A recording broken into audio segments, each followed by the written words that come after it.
నువ్వు హౌస్ వైఫే కదా, ఇంట్లో ఉండి ఈ పని కూడా చేత కదా? పొద్దస్తమానం తిని పడుకోవడం అంతే నీ పని, దానికి ఇంత బిల్డప్ ఇస్తావేంటి?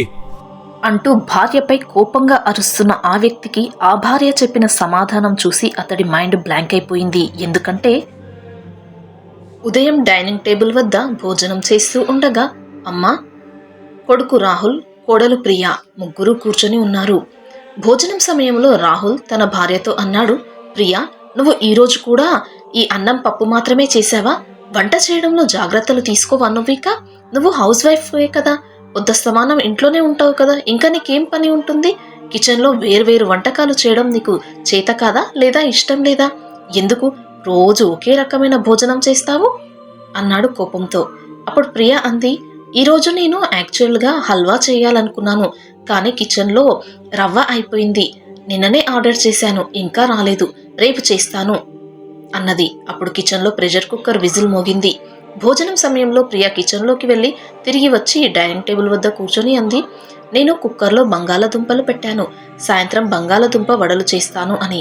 ఇది విని అత్తగారు సంతోషించారు. ప్రియ అప్పుడు భోజనం చేస్తూ ఉండగా మళ్ళీ డోర్ బెల్ మోగింది. దాంతో ప్రియ మళ్ళీ టేబుల్ నుంచి లేచి డెలివరీ బాయ్ దగ్గరికి వెళ్ళి ఆ డెలివరీని తీసుకుంది.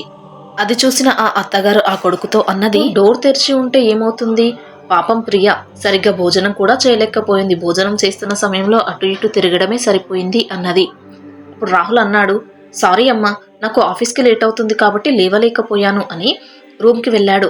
ప్రియను పిలిచి, ప్రియా నా ఫైల్స్ కనిపిస్తున్నాయా, కాస్త వెతికి ఇవ్వు అన్నాడు. ప్రియ మళ్ళీ టేబుల్ నుంచి లేవబోతూ ఉంటే అమ్మ ఆపి, అతడు పెద్దవాడయ్యాడు కదా, నువ్వు భోజనం చేయి ముందు అన్నారు. కొద్దిసేపటికి రూమ్ నుంచి రాహుల్ ఫైల్ దొరికింది అని అరిచాడు. అప్పుడు ఆ అత్తయ్య కోడలు ఇద్దరు ఒకరినొకరు చూసుకుని నవ్వుకున్నారు. రాహుల్ ఆఫీస్కి వెళ్ళిపోయాడు. ప్రియ భోజనం ముగించి రాత్రి బంగాళాదుంప వడలు, కిచడీ కూడా చేసింది. భోజనం చూసి రాహుల్ ఆ అత్తయ్య సంతోషించారు. ప్రియ అందరికీ సర్వ్ చేసి పడుకుంది. మరుసటి రోజు ఉదయం రాహుల్ బెడ్రూమ్లో ఫైల్స్ వెతుకుతూ రూమంతా చిందరవందరగా చేసేశాడు. ఒంటరిగా మాట్లాడుకుంటూ, ఇంట్లో ఎప్పుడు సమయానికి ఏదీ దొరకదు, ఈ ఆడవాళ్ళకు ఏమీ పని ఉండదు కదా పొద్దస్తమానం, కాబట్టి రోజంతా ఇద్దరు ఇక్కడికి అక్కడికి తిరుగుతూ ఉంటారు, అలా తిరుగుతూ నా సామాన్లని ఎక్కడ పెడతారో ఏమో అనుకున్నాడు. అతని అరుపులు విన్న ప్రియ ఆ రూమ్ వరకు వచ్చి రూమంతా గందరగోళంగా ఉండడం చూసి కోప్పడింది. అసలు ఏం చేస్తున్నారండి, రూమంతా ఇలా చేశారు అని అడిగింది. అప్పుడు రాహుల్, నిన్న నేను ఇచ్చిన ఫైల్ ఎక్కడ పెట్టావు అన్నాడు. ప్రియ త్వరగా ఫైల్ తీసి ఇచ్చి, ఇంత దానికి ఇల్లంతా ఇలా ఎందుకు చేశారు, నన్ను ఒక మాట అడిగి ఉంటే బాగుండేది కదా, ఇల్లంతా సామాన్లంతా చెల్లా చెదురుగా పడేలా చేశారు, నేను రోజంతా ఇప్పుడు దీన్ని క్లీన్ చేయాలా అంది. అప్పుడు రాహుల్ రివర్స్లో ఆమెపై కోపడి, నీకు రోజంతా ఇంకేం పని ఉంది, ఏం పని లేదు కదా, ఇది కూడా చేయడానికి చేత కాదా, లేదా ఇష్టం లేదా, రోజంతా నిద్రపోతూ ఉంటావు, అసలు నేను హౌస్ వైఫ్తో పెళ్లి చేసుకుని చాలా పొరపాటు చేశాను అని అరిచి ఆఫీస్కి వెళ్ళిపోయాడు. ఈ మాటలు అతడి యొక్క అమ్మ చెవుల్లో పడ్డాయి. అప్పుడు ఆ అత్తయ్య ప్రియ దగ్గరికి వచ్చారు. ప్రియ ఏడుస్తూ ఉంది. రాహుల్ తనపై అరిచాడని ఆమెకు తెలుసు. రాహుల్ ప్రియను చాలా ప్రేమిస్తాడు, ప్రియ కూడా అతన్ని ప్రేమిస్తుంది. కానీ ఇలా గొడవ జరిగినప్పుడు అతడు ఇంతలా అరుస్తాడు, లేదా రోజు ఏదో ఒక సమయంలో అయినా ఈ పని చేయలేదు, ఆ పని చేయలేదు, నువ్వు ఇంట్లో ఖాళీగానే కూర్చుంటావు కదా అంటూ ఏదో ఒకటి అంటాడు. అప్పుడు ఆ అత్తయ్య ప్రియను ఓదార్చింది. రాహుల్కి ఒక మంచి గుణపాఠం నేర్పడానికి ప్లాన్ చేసింది ఆమె. మరుసటి రోజు ఉదయం రాహుల్ నిద్రలేచాడు. ప్రియను టీ అని పిలిచాడు. అమ్మ సోఫాలో కూర్చొని ఉంది. ప్రియ ఇంట్లో లేదు, ఏదో పని మీద తన పుట్టింటికి వెళ్ళింది అన్నారు. రాహుల్ ఫోన్ తీసి ప్రియకు కాల్ చేయబోతే ఆమె ఆపి, ఫోన్ చెయ్యొద్దు, తను పుట్టింటికే కదా వెళ్ళింది, 2-3 రోజుల్లో వస్తుంది అన్నది. రాహుల్ ఫోన్ పక్కన పెట్టి, అమ్మ కాస్త టీ ఇవ్వు అన్నాడు. అప్పుడు ఆ అమ్మ అన్నది, అవును 2 కప్పులు చేసేసేయ్, నేను తాగుతాను అన్నది. అది చూసి షాక్ అయ్యాడు రాహుల్. ఇష్టం లేకపోయినా రాహుల్ కిచెన్కి వెళ్ళి టీ చేయడానికి ప్రయత్నించాడు. అప్పుడు ఆ అమ్మ లేచి రాహుల్ని పిలిచింది. రాహుల్ అనుకున్నాడు, అమ్మ నన్ను చేయనివ్వదు, తనే చేస్తుంది అనుకున్నాడు. కానీ ఆమె అన్నది, టీ కాస్త రుచిగా చేసివ్వు అని. అతడు సైలెంట్గా కోపంతో టీని తయారు చేశాడు. ఆమె టీ తాగి, నువ్వు ఇందులో తులసి ఆకులు వేయడం మర్చిపోయావు, అది వేస్తే టీ రుచి వేరే ఉంటుంది, సరే మరుసటిసారి గుర్తుంచుకో అన్నది. రాహుల్ ఆ అమ్మను చూస్తూ ఆశ్చర్యపోయాడు. కొద్దిసేపటికి రాహుల్ తన తల్లితో అన్నాడు, అమ్మా ఈరోజు నాకు మటన్ కర్రీ తినాలనిపిస్తుంది అన్నాడు. అప్పుడు ఆ అమ్మ నవ్వి, అరే ఈరోజు నాకు కొడుకు మటన్ కర్రీ చేసి నాకు పెడతాడా? చాలా రోజులుగా తినాలని ఉంది. ఇప్పుడు నువ్వు చేస్తావు, చాలా సంతోషం అన్నది. రాహుల్ అన్నాడు, అరే అమ్మా, నేను చేయడం ఏంటి? నేను మటన్ తెస్తాను, నువ్వు కర్రీ చెయ్యి అన్నాడు.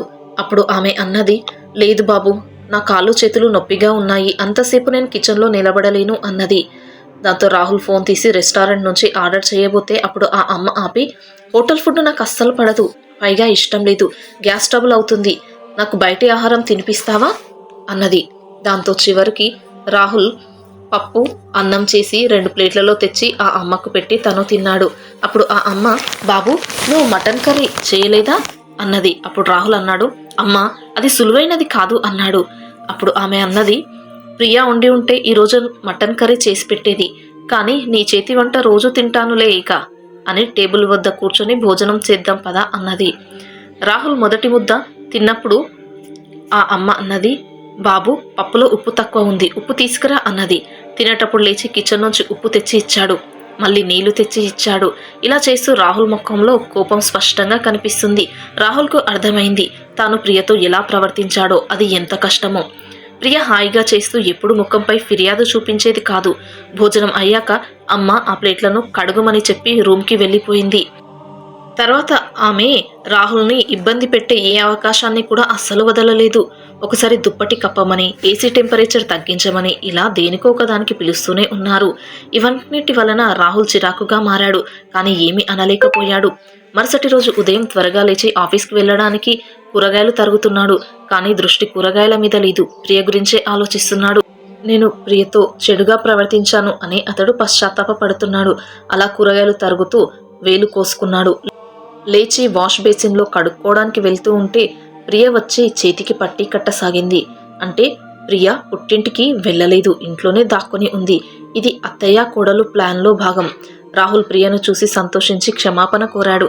ఇంటి పని చాలా సులువని, నువ్వు ఇంట్లోనే ఉంటావు కాబట్టి ఏ పని లేదని ఎప్పుడు అనేవాడిని, కానీ ఒక్క రోజులోనే అర్థమైంది, ఇక ముందు అలా అనను. ఇకపై ఇంటి పనులు మన ఇద్దరం కలిసి చేద్దాం, ఇల్లు మన ఇద్దరిది కదా, పనులు కూడా ఇద్దరివి అన్నాడు. ఈ మాటలు ఆ అమ్మ బయట నుంచి వింటూ ఇద్దరి కోసం చాలా సంతోషించారు. మీరు కూడా ఒక హౌస్ వైఫా? మీకు ఎటువంటి సందర్భాలు ఎదురయ్యాయి? మీకు ఎప్పుడైనా అనిపించిందా ఇంట్లో ఉండి ఎంత పని చేసినా అసలు విలువ లేకుండా ఉంది, దీనికి బదులు ఏ చిన్న జాబ్ చేసినా మేలు అని? అటువంటి సిచ్యువేషన్లు ఏవైనా జరిగాయా? ఈ వీడియోపై మీ విలువైన అభిప్రాయాన్ని, అలాగే మీ జీవితంలో జరిగిన సంఘటనలని తప్పక కామెంట్స్లో తెలియచేయండి. అలాగే వీడియో నచ్చితే ప్లీజ్ లైక్ చేసి సబ్స్క్రైబ్ చేసుకోండి.